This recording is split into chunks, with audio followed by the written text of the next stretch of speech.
Player 1 1984 here, and we are entering a world where there is no dedicated handheld consoles. Sega's gone, Atari's gone, the 3DS is dying, the Switch doesn't count as a dedicated handheld console, and I can't see the Playstation Vita getting a sequel anytime soon. Microsoft doesn't seem to be interested in a handheld system. Mobile games appear to have one, which is probably the saddest, most depressing sentence I will come out with this year. Anyway, I thought I'd show you my favourite handheld console and explain why, but first, this bit.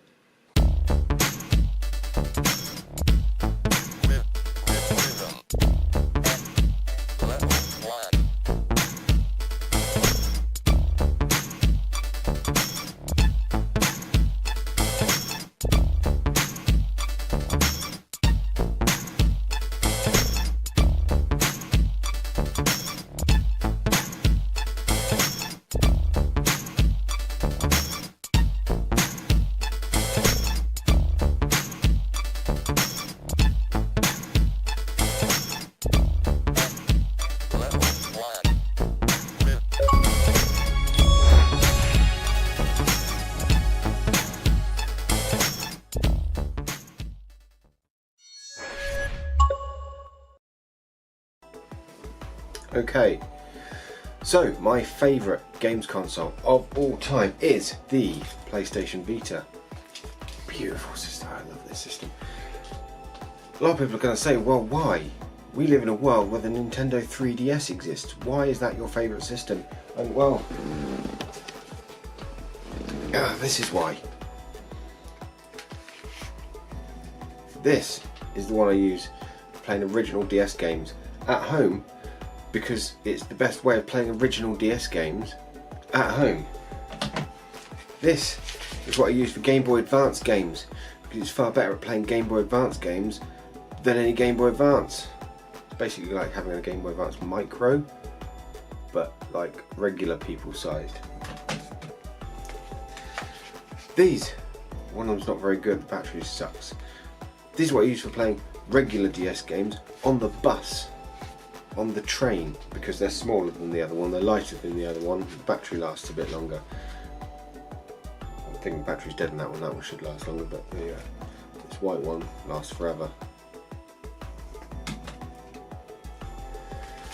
This for playing 3DS games. I don't like playing original DS games on the 3DS because the 3DS screen isn't very good for playing 2DS games, because it's kind of dull and washed out due to the 3D hardware aspect of it all. I mean, you can look that up online, comparisons between the two. This one's dull and washed out. I also don't like the black bars on the screen. I like those screens being the right ratio. I'm picky like that. And this one for playing new 3DS titles, despite the fact it's junk and I should probably pick up a new 3DS XL. I've only had this, well, a year and a bit, and it's already, the tape's worn, and no, not tape's worn, the hinge is worn, and I've had to put tape on it to thicken it up so that it doesn't wobble around all over the place. It's absolutely awful. And I've even had to put a grip on that one so it's comfortable to use. This is why I prefer the PlayStation Vita, because I've got so many DS games and I have so many different consoles to play them on, whereas with the PlayStation Vita I've got just as many games and only one console to play them on. I picked this up, I know the battery's going to be lasting because it's a really good battery. I know that it's going to be the right screen ratio for my Vita games because there's only one screen on all Vita games. It's just so comfortable to hold. I bought the grip because the grip looked cool, but to be honest, I've gone for so many hours with it without the grip, and it's just so much more comfortable to hold than any of those. I liked the dual screen thing, don't get me wrong, but having the touchscreen on the main screen is also a fantastic experience. This, in my opinion, is a better handheld console than that. I know how it works. That's how outsold this a squillion to one. That's the one that's considered better. If you put these two side by side and offer them to people, which one do you want? This one's going to vanish almost instantaneously. That's got a lot to do with the marketing. That's got a lot to do with the memory card issues on this one. There's reasons why this one is outsold. There's reasons this one's more popular, but popular doesn't necessarily mean better, and this is the better system. This is a horrifying mess of a multitude of systems. But it's the popular one, and this is the unpopular one. But it's the better system, and that's what I think is why I appreciate it. If you want to play Pokemon, it's going over there. You want to play Killzone Mercenary, Borderlands, Assassin's Creed.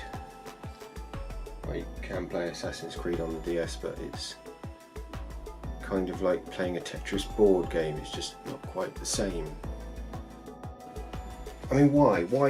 Why can't you be good? You're the last of the generation. Why have you got to be so much junk? Yeah, too many DS's. I'm going to be honest, this video is mostly incoherent rambling at this point, but bear with me. Okay, let's go over my library. I've got more on digital. I like showing off the physical and the ones I've got on digital. Uncharted Golden Abyss, for instance, is on my to-buy list. I'm going to get rid of my Ghost Recon collection because I don't even know why they're up here. Got Unit 13. This is okay, I'm going to be honest, that one's mediocre. I've got Tearaway. This is the system game. This is the one, the only game that utilises all of the features of the Vita. This one makes you one with your system. Fortunately, it didn't do as well as it should have done. Sword Art Online Lost Song. Not the greatest Sword Art Online game. It's pretty good though. Sonic All-Stars Racing Transformed. My favourite racing game of all time. Persona 4 Golden. Persona 4 Golden. My favourite game of all time. Minecraft PlayStation Vita Edition. My favourite Minecraft PlayStation Vita Edition. There isn't a better Minecraft PlayStation Vita Edition on the market than Minecraft PlayStation Vita Edition. It's Minecraft. Again. Marvel Superheroes by Lego. It's a Lego game with superheroes. Lego Jurassic Park. It's that game, but with different skins.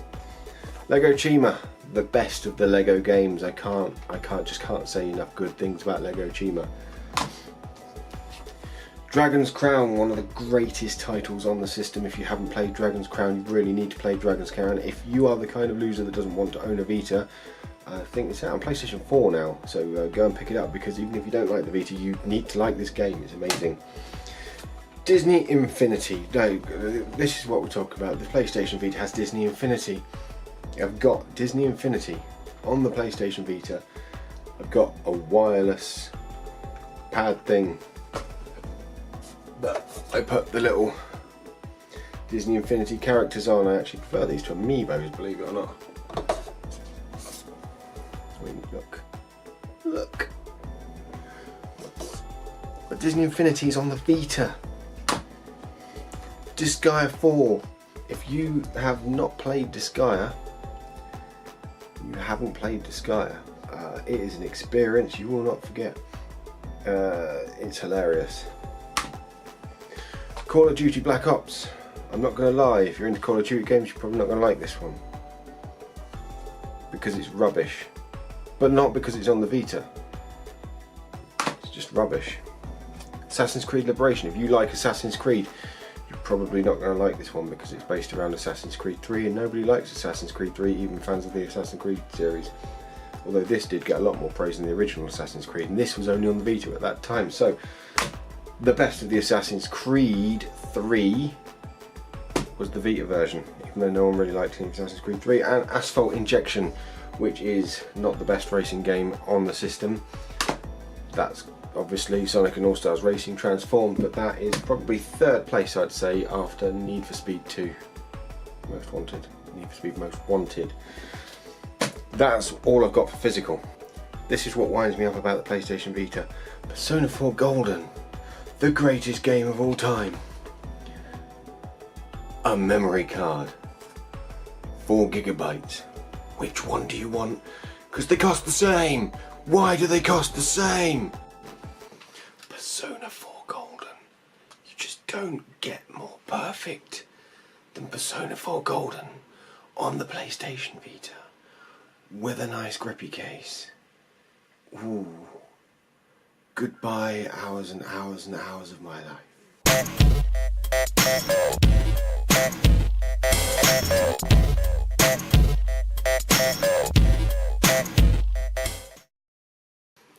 PlayStation Vita. I shouldn't sing.